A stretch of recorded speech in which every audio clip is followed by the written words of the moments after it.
வேலை வாங்கி தருவதாக கூறி மோசடி செய்த வழக்கில் முன்னாள் அமைச்சர் டி ராஜேந்திர பாலாஜியின் வங்கிக் கணக்குகள் முடக்கப்பட்டதை நீக்க கோரிய மனுவை 4 வாரங்களுக்குள் பரிசீலிக்குமாறு சென்னை உயர்நீதிமன்றம் உத்தரவிட்டுள்ளது. ஆவி நிறுவனத்தில் வேலை வாங்கி தருவதாக பணம் பெற்ற புகாரில் விருதுநகர் மாவட்ட குற்றப்பிரிவு போலீசார் இந்த நடவடிக்கையை எடுத்திருந்தனர். தனது எம்எல்ஏ ஓய்வூதியம் வரும் கணக்கு உள்பட 3 கணக்குகள் முடக்கப்பட்டுள்ளதால் அடிப்படை உரிமைகள் பாதிக்கப்படுவதாக ராஜேந்திர பாலாஜி தரப்பில் வாதிடப்பட்டது. இதனைத் தொடர்ந்து அவரது விண்ணப்பத்தின் மீது விரைந்து முடிவெடுக்க விருதுநகர் போலீசாருக்கு உத்தரவிட்ட நீதிபதி ஜெகதீஷ் சந்திரா இது தொடர்பாக சம்பந்தப்பட்ட நீதிமன்றத்தையும் அவர் அணுகலாம் என அனுமதி அளித்துள்ளார்.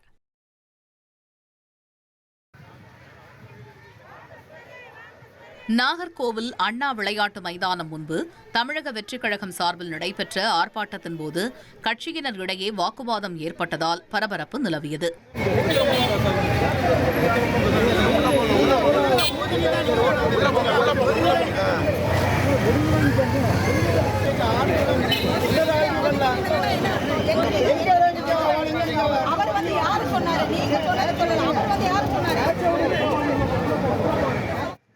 தோவாளையைச் சேர்ந்த கோகிலா என்ற பெண் நிர்வாகி தனது ஆதரவாளர்களுடன் ஆர்ப்பாட்டத்தில் பங்கேற்க வந்திருந்தார். அவர்கள் பதாகைகள் ஏந்தி ஆர்ப்பாட்டம் நடைபெறும் இடத்தில் இருந்து சற்று விலகி நின்றிருந்ததாக கூறப்படுகிறது. அப்போது அங்கு இருந்த கட்சி நிர்வாகிகள் ஆர்ப்பாட்டம் நடைபெறும் இடத்திற்குள் செல்லும்படி கூறியதாகவும் இதற்கு கோகிலா மற்றும் அவரது கணவர் எதிர்ப்பு தெரிவித்ததாகவும் கூறப்படுகிறது. இதனால் இருதரப்பினருக்கும் இடையே வாக்குவாதம் ஏற்பட்டது. இதற்கிடையில் கட்சியில் அடிமட்டத்தில் உழைக்கும் செயல் வீரர்கள் தங்கள் கருத்துக்களையும் பிரச்சினைகளையும் தலைமையிடம் தெரிவிக்க தெளிவான வழிமுறை அமைக்க வேண்டும் என கோகிலா சமூக வலைதளத்தில் பதிவிட்டிருந்தது கட்சியினர் மத்தியில் சலசலப்பை ஏற்படுத்தியுள்ளது.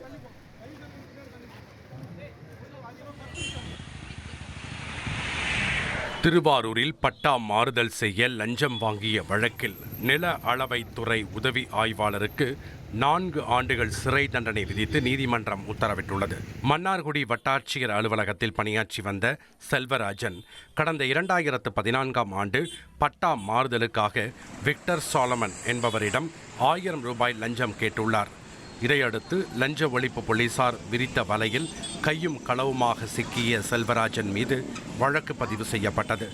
இந்த வழக்கு திருவாரூர் மாவட்டம் முதன்மை அமர்வு நீதிமன்றத்தில் நடைபெற்று வந்த நிலையில் தற்போது செல்வராஜனுக்கு சிறை தண்டனையும் 10,000 ரூபாய் அபராதமும் விதிக்கப்பட்டுள்ளது. சென்னை கொடுங்கையூர் பகுதியில் டெய்லர் கடைக்கு துணி தைக்க சென்ற 19 வயது இளம் பெண்ணிடம் அளவு எடுப்பதாக கூறி பாலியல் சீண்டலில் ஈடுபட்டதாக டெய்லர் ஒருவரை போலீசார் கைது செய்துள்ளனர். இளம்பெண்ணின் தாய் அளித்த புகாரின் பேரில் விசாரணை நடத்திய போலீசார் சையத் இனயதுல்லா என்பவரை கைது செய்து பெண் வன்கொடுமை தடுப்பு சட்டம் உள்ளிட்ட பிரிவுகளில் வழக்கு பதிவு செய்து நீதிமன்றத்தில் ஆஜர்படுத்தி சிறையில் அடைத்தனர்.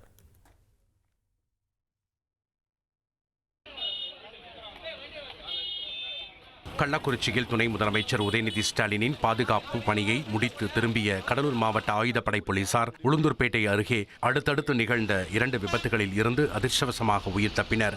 லாரி மீது போலீஸ் வேன் மோதிய முதல் விபத்தில் 5 காவலர்கள் காயமடைந்த நிலையில் விபத்துக்குள்ளான வேனை அப்புறப்படுத்த முயன்ற போது அது கட்டுப்பாட்டை இழந்து சரிவில் பாய்ந்தது. அங்கிருந்த மின் கம்பத்தில் மோதி வேன் நின்றதால் 50 அடி பள்ளத்தில் விழவிருந்த பெரும் விபத்து தவிர்க்கப்பட்டது. காயமடைந்த 3 பெண் காவலர்கள் உள்ளிட்ட 5 பேருக்கு உளுந்தூர்பேட்டை அரசு மருத்துவமனையில் தீவிர சிகிச்சை அளிக்கப்பட்டு வருகிறது. சென்னை எம்ஜிஆர் நகரில் 30 வயது பெண்ணுக்கு தொடர் லவ் டார்ச்சர் செய்ததாக தாமரை வதனன் என்ற இளைஞரை போலீசார் கைது செய்துள்ளனர். பலமுறை எச்சரித்தும் தொல்லை தொடர்ந்த நிலையில் சமீபத்தில் தகாத முறையில் பேசி மிரட்டியதாக கூறப்படுகிறது. பெண் அளித்த புகாரின் பேரில் போலீசார் வழக்கு பதிவு செய்து இளைஞரை கைது செய்து நீதிமன்றத்தில் ஆஜர்படுத்தி நடவடிக்கை எடுத்துள்ளனர்.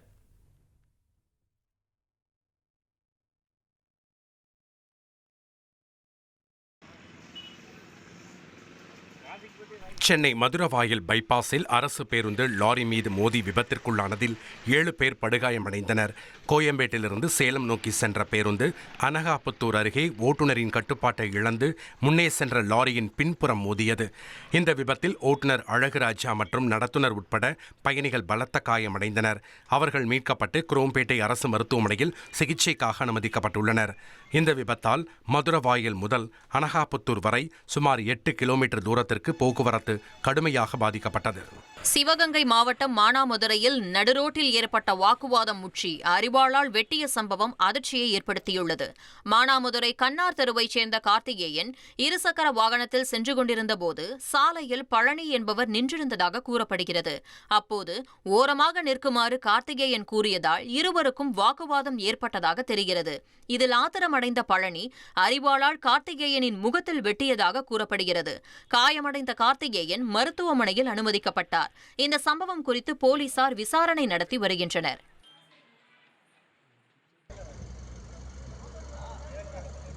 மதுரை மாவட்டம் மேலூர் அருகே ஓட்டுநர் பயிற்சி வாகனம் மீது கார் மோதிய விபத்தில் பயிற்சி பள்ளி உரிமையாளர் சம்பவ இடத்திலேயே உயிரிழந்தார். சிவகங்கை மாவட்டத்தைச் சேர்ந்த ரத்தினம் என்பவர் கொட்டாம்பட்டி புறவழிச்சாலையில் 7 பேருக்கு வாகன பயிற்சி அளித்துக் கொண்டிருந்த போது மதுரையை நோக்கி வந்த கார் மோதி இந்த விபத்து நிகழ்ந்தது. இதில் பலத்த காயமடைந்த ரத்தினம் பரிதாபமாக உயிரிழந்த நிலையில் காரில் இருந்த ஜெயக்கண்ணன், அரவிந்தன் உட்பட 6 பேர் படுகாயங்களுடன் மீட்கப்பட்டனர். அவர்கள் சிகிச்சைக்காக மேலூர் மற்றும் மதுரை அரசு மருத்துவமனைகளில் அனுமதிக்கப்பட்டனர்.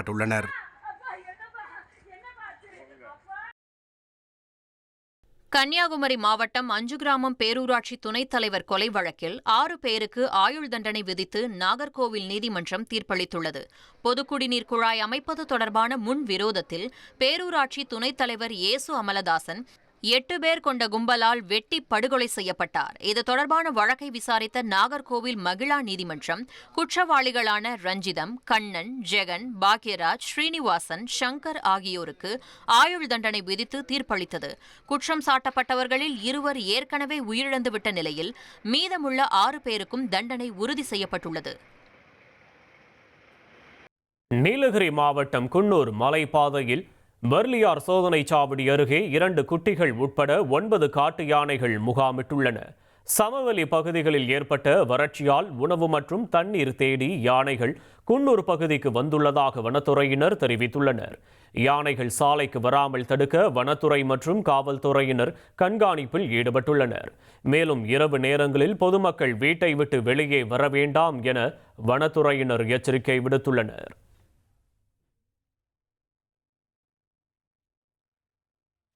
திருவண்ணாமலை மாவட்டத்தில் தன்னுடன் திருமணத்தை தாண்டிய உறவில் இருந்த பெண்ணை பெட்ரோல் ஊற்றி எரித்து கொலை செய்த வழக்கில் குற்றவாளிக்கு இரட்டை ஆயுள் தண்டனை விதிக்கப்பட்டது. 2015ஆம் ஆண்டு பரமேஸ்வரி என்ற பெண்ணை தீ வைத்து கொலை செய்த பரந்தாமன் குற்றவாளி என நிரூபிக்கப்பட்டதை தொடர்ந்து திருவண்ணாமலை மகளிர் நீதிமன்றம் அவருக்கு இரட்டை ஆயுள் தண்டனையும் 55,000 ரூபாய் அபராதமும் விதித்தது. 10 ஆண்டுகளுக்கு பிறகு வழங்கப்பட்ட இந்த தீர்ப்பு நீதிமன்ற வளாகத்தில் பரபரப்பை ஏற்படுத்தியது.